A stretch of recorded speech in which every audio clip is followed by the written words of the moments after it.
Hey, United students, I just want you to know we miss you around the church, and I miss you. I miss getting to see you and hang out with you. But I'm hoping that you are having a great Easter today and that you have a great rest of the day and that we can make the most out of our current situation. And so I just wanted to touch base with you, check in, and give you a word of encouragement for Easter. And so really what I was thinking about as I was thinking through Easter and what to talk about today, this idea of redemption, that theme of redemption, redeeming, that revolves around the whole Easter story, that really just kept coming back up in my mind. And if you look at what the word redeem means, it means to compensate for a fault or a bad aspect of something. And that's really what Easter is all about, is that Jesus compensated for our sin, for what was wrong with us in order to restore us back to God. And I think redemption is just such a cool story, and it works in so many different levels. In fact, that's why I'm right here with my jukebox. So if you were to come to my house, when you come over sometime, the first thing that you're going to see probably when you walk into our house is you're going to see this jukebox. It was made in the 1960s. It's about, I want to say like 65 years old or something like that. I got it when we first moved in our house. We've been here for about 10 years. And when we were trying to find things to put in our house, because we didn't actually have enough stuff to have decorations and all that sort of thing. And Lindsay, she's decorated the whole house, and there's all sorts of her stuff. And I said, well, there needs to be something that represents me and my style and my taste. And so I went on Craigslist and I found this jukebox, and it was super cheap. And the guy says, I don't know if it works or not. It's been in military storage for years. And when I got out of the military, I brought it home with me, and I realized I don't have the key to unlock it to actually even get access to the plug to see if we can get it to work or not. He says, so I have no idea what it is. He says, when, years and years and years ago when I had it, it did work, but now I have no clue.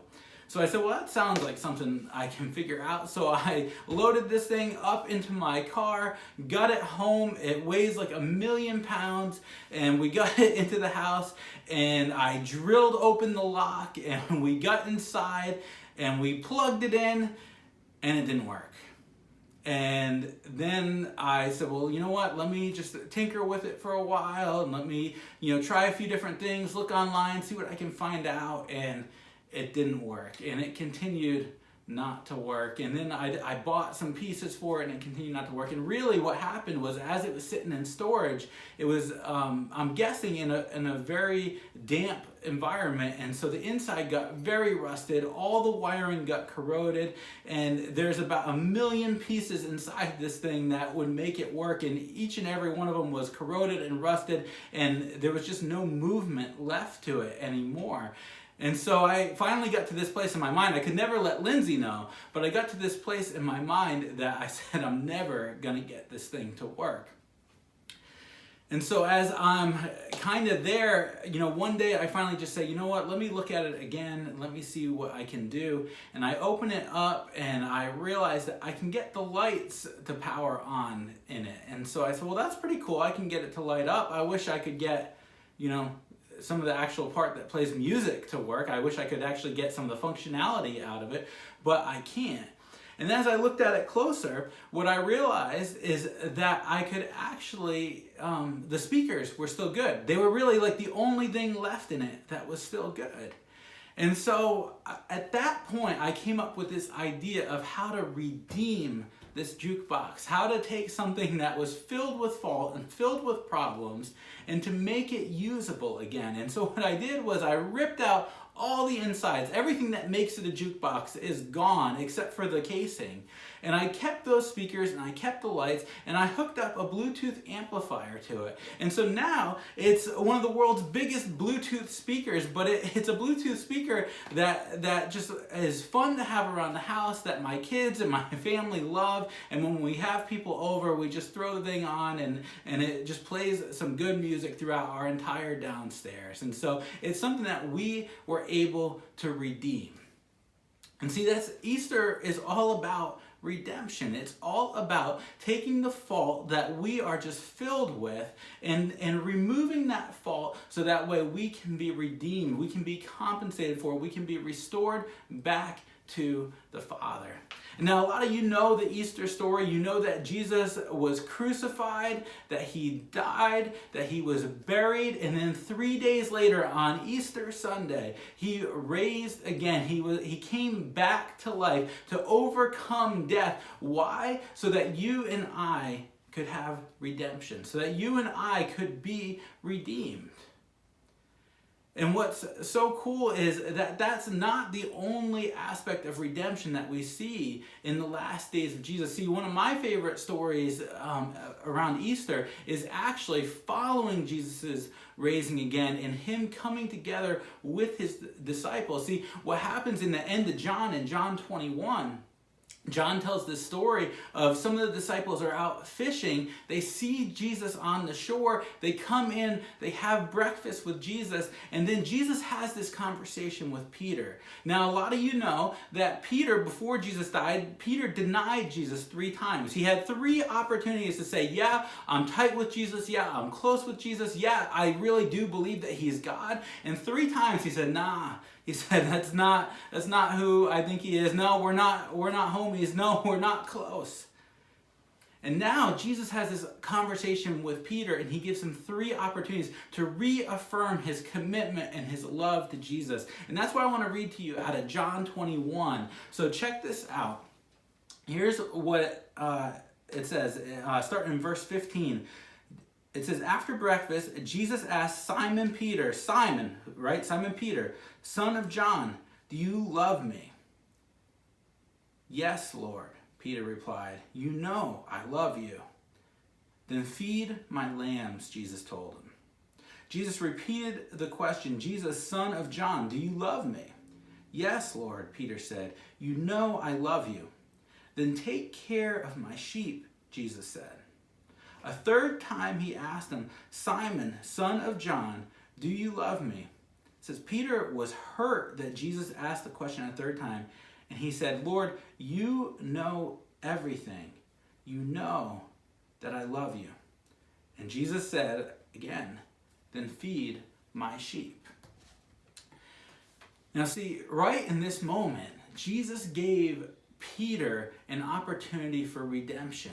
He gave Peter not only an opportunity for redemption for himself, but an opportunity for redemption that he could offer to other people. See, he kept telling them to feed his sheep. Now, what's that mean? What does it actually mean to feed his sheep? It means the followers of Jesus. Jesus refers to his followers as his sheep. He says, then start feeding them. Start giving them what they need. And when he's talking about feeding them, he's not talking about food and shelter. He's talking about feeding them the love and the care and the teachings of Jesus. He says, start giving that to my followers.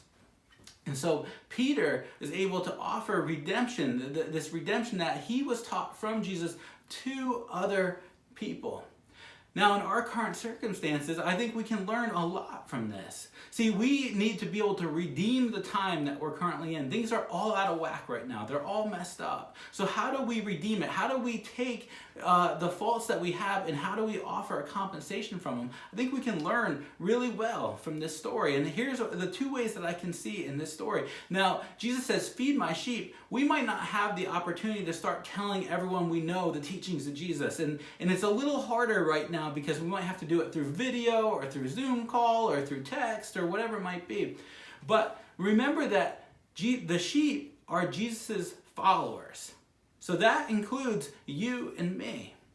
So one thing that we can be doing right now is we can be feeding the sheep by feeding ourselves. We can become self-feeders in this time. And it's a great way for us to redeem the time that we're in right now when we feel like, hey, everything is so messed up and I can't get into my normal rhythm and I can't get into my normal routine. Well, you know what we can do is we can start building a routine and a rhythm around self-feeding, that we really are making the most of this time by digging into the scriptures and really starting to learn about who Jesus is, what he's done for us, and how we can grow in our relationship with God. And we can start to really grasp the scriptures so that way we can start to share them with other people. So right there, self-feeding is a way that we can redeem this moment right now. The other way is, even though it's harder to share the scriptures with people, it's harder to feed those sheep, doesn't mean that we still can't do it. And I want to give you a couple ideas of how you can. See, one thing I love to do is when I am doing my morning reading and maybe reading for some of my study, is I love to just talk to my wife about it, talk to my kids about it, and say, hey, you know what I learned today? I've never seen this before in the scriptures before. And what that does is it just creates the start of a great conversation where we can walk through biblical truths together, just by me sharing what I was able to learn myself. So maybe it's about you sharing with your family members, with your friends, about something that you learned, so that way you guys can learn together. It's about building each other up. See, that's a great way to redeem this time.